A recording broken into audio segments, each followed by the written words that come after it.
Welcome to Satavahana institute. ముఖ్యంగా నేను చెప్పేది ఏంటంటే రన్నింగ్ అనేది అది ప్రాపర్గా మీరు పర్ఫెక్ట్గా మెయింటైన్ చేసిన అనుకొని ఈజీగా ఉంటుంది.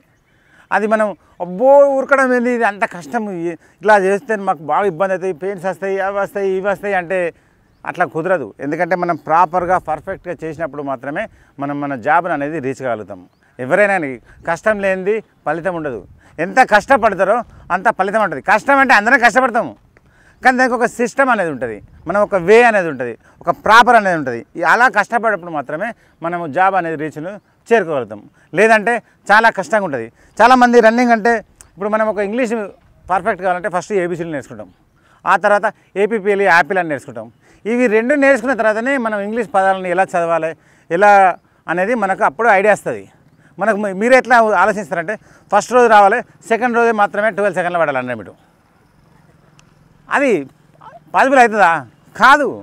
దానికి ఏంది, మనం ఫస్ట్ అసలు వాకింగ్ ఎలా చేయాలి, హ్యాండ్ మూమెంట్ ఎలా రావాలి, లెగ్ మూమెంట్ ఎలా రావాలి, ఇవి అన్నీ మనకు సపోర్ట్గా కోఆర్డినేషన్గా ఉన్నప్పుడు మాత్రమే మనకు రన్నింగ్ అనేది రావడానికి అవకాశం ఉంటుంది. ఇప్పుడు ఫస్ట్ మామూలుగా చూడండి, ఇప్పుడు ఇది ఎంతమంది మీరు చేయగలుగుతారు? ఇగో ఫస్ట్ ఇది స్టాండింగ్లో మనకు, ఎందుకంటే పెయిన్స్ అనేది రావు, నిలబడే మనం మూమెంట్ ప్రాక్టీస్ చేస్తాం కాబట్టి ఈ మూమెంట్ అనేది పర్ఫెక్ట్ వచ్చింది అనుకోండి, మనకు ఆల్టర్నేట్గా వాకింగ్ కూడా వచ్చేస్తుంది. ఇట్లా అంటే మనకు హ్యాండ్ లెగ్ రెండు కోఆర్డినేషన్ సమానంగా వచ్చినప్పుడు మాత్రమే మనకు బ్రీతింగ్ ఆగుతుంది.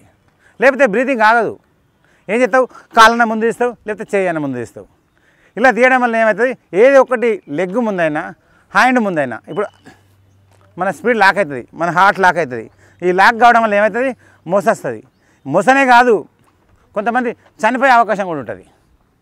మరి కోచింగ్ అంటే మీరు చాలామంది ఏం చేస్తారంటే గ్రౌండ్ అంటే ఏముంది, ఒక రోజు 2 రోజులు ఉరకచ్చు అనుకుంటారు, కానీ చచ్చిపోయేది గ్రౌండ్లోనే, క్లాస్లో కాదు. ఎందుకే గ్రౌండ్ అనేది చాలా ఇంపార్టెంట్. ఒక ఈవెంట్ ఆపరేషన్ లాంటిది. దాదాపు మనకు హార్ట్ ప్రాబ్లం ఉన్న వాళ్ళకు హార్ట్ ఆపరేషన్ చేస్తారు, తెలుసు కదా. ఇప్పుడు మీకు ఇందులో హార్ట్ కూడా ఉంటుంది. అంటే ఈవెంట్ ఆపరేషన్ అంటే నాట్ ఏ జోకు. ఎందుకంటే ప్రతి వాళ్ళు ఇక్కడ ఇంప్రూవ్ కావాలంటే నేను హార్ట్ మీద వర్క్లోడ్ అనేది ఇవ్వాలి. వర్క్లోడ్ ఇవ్వాలన్నప్పుడు నేను పర్ఫెక్ట్ చెప్పగలిగినప్పుడు మాత్రమే మీరు సేఫ్ జోన్లో ఉంటారు. లేదంటే నేను పర్ఫెక్ట్గా చెప్పలేదనుకోండి, సేఫ్ కంటే నష్టం కూడా కావచ్చు. ఇప్పుడు ఒక బిజినెస్ చేస్తే లాభాలు రావు. ఆ బిజినెస్ని ఎలా చేయాలి, ఎంత సర్క్యులేషన్ పెంచుకోవాలి, ఎలాంటి దారిలో వెళ్ళిపోవాలి, దాన్ని ఎలా మెయింటైన్ చేయాలి, ఇవన్నీ ఉన్నప్పుడు మాత్రమే మనం బిజినెస్లో సక్సెస్ కాగలుగుతాం.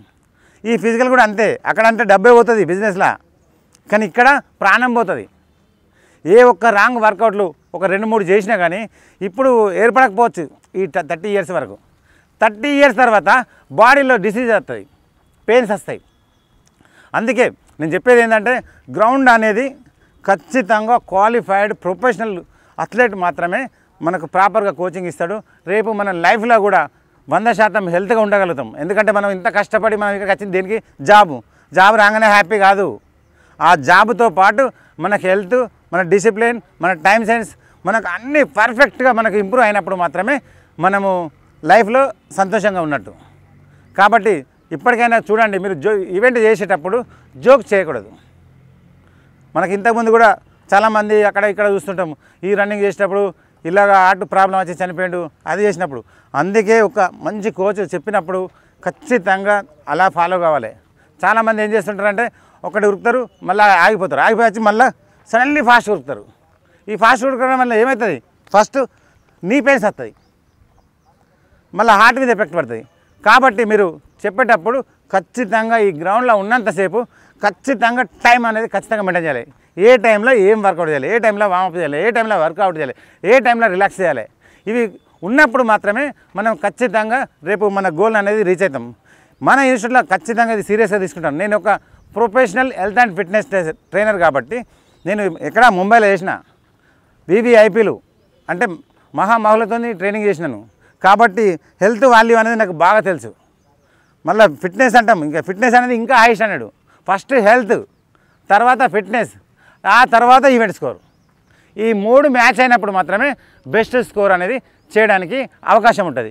కాబట్టి మీరు ఎవరైనా కానీ మనం ఇక్కడికి వచ్చినప్పుడు ఒక టైం షెడ్యూల్తో రావాలి. నేను 60 స్కోర్ కొట్టాలి, నేను 50 స్కోర్ కొట్టాలి, నేను క్వాలిఫై అయినా పర్లేదు, అనేది ఈ గోల్ ఉండాలి. ఇంకొకటి మన ట్రైనింగ్ ఎలా ఉంటుందంటే ఫస్ట్ మీకు తెలియదు చాలామందికి, నేను ఫస్ట్ హెల్త్ చూస్తాను, హెల్త్ తర్వాతనే ఫిట్నెస్. ఎందుకంటే హెల్త్ ఫిట్నెస్ ఉంటే స్టడీ బాగా చదవగలుగుతారు. ఇవి రెండు లేకుండా మనం చదవడం కూడా చదవలేము. హెల్త్ ఫిట్నెస్ ఇవి రెండు పర్ఫెక్ట్ ఉంటే డైలీ మామూలు 3 అవర్స్ చదివితే మనం 10 అవర్స్ చదవగలుగుతాం. అంటే 7 అవర్స్ అనేది మనకు బెనిఫిట్. అంటే మీరు ఆ వేళనే నేను ట్రైనింగ్ ఇస్తాను. హెల్త్ ఫిట్నెస్ ఈవెంట్ స్కోర్ అంటే స్టెప్ బై స్టెప్ ఎక్కడం అనేది ఈజీగా ఉంటుంది. కాబట్టి మీరు మనకి ఇప్పుడు ఎందుకంటే న్యూ బ్యాచ్ వాళ్ళు కూడా వచ్చిండ్రు, ఇప్పుడు ఇంకా న్యూ బ్యాచ్ వాళ్ళు కూడా చాలామంది జాయిన్ అవుతున్నారు. కాబట్టి మీరు ఇంతకుముందు అంటే మనకు కొంచెం స్ట్రెంత్ ఒక 40-50 మెంబర్సే ఉండే కాబట్టి కొంచెం వేరే నోటిఫికేషన్ లేదు కాబట్టి ఎవరికి సీరియస్నెస్ లేదు. ఇప్పుడు నోటిఫికేషన్ పడ్డది, నాట్ ఏ జోక్.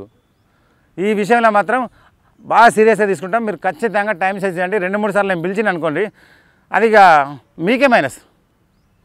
కాబట్టి అర్థమైంది కదా, హెల్త్ ఫిట్నెస్ ఎడ్యుకేషన్ స్కోర్ ఈ 3 ఉన్న వాళ్ళు ఈ 4 ఉన్న వాళ్ళు మాత్రమే జాబ్ కొడతారు. అది నేను చెప్పగలిగేటని ఉన్నాను కాబట్టి మీరు దీన్ని ఖచ్చితంగా సద్వినియోగం చేసుకోండి. మీరు ఎంత కొంచెం కష్టం అనిపిస్తుంది, ఈ గ్రౌండ్ అంటే ఎవరికి ఉరకాలనిపిస్తుంది, ఎవరికైనా ఉరకాలనిపిస్తుందా? ఎవరికైనా కష్టమే. కానీ మనకు గోల్ ఉంటే అయ్యో గింతేనా రన్నింగ్ 10 కేం కొట్టాను సార్, ఇంకా 15 కొట్టేయండి, 12 కొట్టేయండి అనేది మనకు వస్తుంది. కాబట్టి మీరు నేను ఎలాంటి గైడెన్స్ ఇస్తున్నాను, నాకు ఏంటంటే నేను ఫిట్నెస్లో చేసిన కాబట్టి ఏ బాడీకి ఎలాంటి వర్కౌట్ ఎవరు ఏ ఈవెంట్లో వీకున్నారు అనేది నాకు ఈజీగా తెలిసిపోతుంది, ముందే తెలుస్తుంది. కాబట్టి నేను ఒక బ్యాచ్ చెప్పినంటే ఆ బ్యాచ్ కట్టుకొని మీరు సచ్చినట్టు అది ఉండాలి. ఎందుకంటే నీకు లాభం కావాలంటే ఉండాలి కంపల్సరీ. ఓకేనా? ఖచ్చితంగా మీరు ఇక ముందు కూడా ఇప్పుడు నోటిఫికేషన్ పడ్డది, కాంపిటీషన్ ఒక్క పోస్టుకు దాదాపు 50 నుంచి 60 మంది పోటీ పడతారు. 60 మందిలో బెస్ట్ ఉండాలి. అప్పుడు మాత్రమే మనం పోలీసు ఉద్యోగం అని సాధించగలుగుతాం. చూడండి స్టూడెంట్స్, ఎందుకంటే మన ఇన్స్టిట్యూట్ ఓన్లీ కమర్షియల్ ఒకటే చూడదు. ఎందుకంటే ఒక స్టాండర్డ్ మెయింటైన్ చేయాలని చూస్తాము. ఎందుకంటే ఇప్పుడు చాలామంది ఫ్రీ కోచింగ్లని 100కు 200కు కోచింగ్ ఇస్తారు కావచ్చు. నాకు ఎందుకంటే నాకు ఫిట్నెస్ అనే దానికి వాల్యూ తెలుసు. కొన్ని లక్షలు పెట్టినా మనకు హెల్త్ అనేది ఇప్పుడు మనకు తెలుసు. చాలామంది ఒక డాక్టర్ దగ్గరకు ఇట్లా మామూలుగా చూపించుకుంటేనే 3000 తీసుకుంటారు. అట్లాంటిది మనం హెల్త్ ఫిట్నెస్ డెవలప్ చేసుకోవాలంటే ఎన్ని లక్షలు ఖర్చు పెట్టుకున్నా కూడా తక్కువనే. అంటే దాన్ని దృష్టిలో పెట్టుకొని నేను ఖచ్చితంగా ఒక లిమిటెడ్ మెంబర్స్ అని ఉంటుంది, నేను ఎంతమంది కోచింగ్ చేయగలుగుతాను, ఎంతమందికి లాభం చేయగలుగుతాను, వాళ్ళ దగ్గరనే మనము మినిమం మెయింటెనెన్స్ చేయాలనే ఉద్దేశంగా మనము చూడడం జరుగుతుంది. ఎందుకంటే 100-200 ఇట్లా గ్రౌండ్ కోచింగ్ ఇస్తే ఇది మీ లైఫ్. నేను పట్టించుకోలేదు అనుకోండి, మీరు 60లో ఒక్కరు కాదు 10లో కూడా ఒక్కళ్ళు ఉండరు. దాంతో ఏమవుతుంది, రేపు మీ నష్టపోయేది మీ లైఫ్. ఇక్కడ మనం ఎప్పుడైనా గుర్తుంచుకోండి, గ్రౌండ్ స్కోర్ అనేది 100% జాబ్ని డిసైడ్ అవుతుంది. మీకు తెలుసో తెలియదో కానీ 99% గ్రౌండే జాబ్ని డిసైడ్ చేసేది.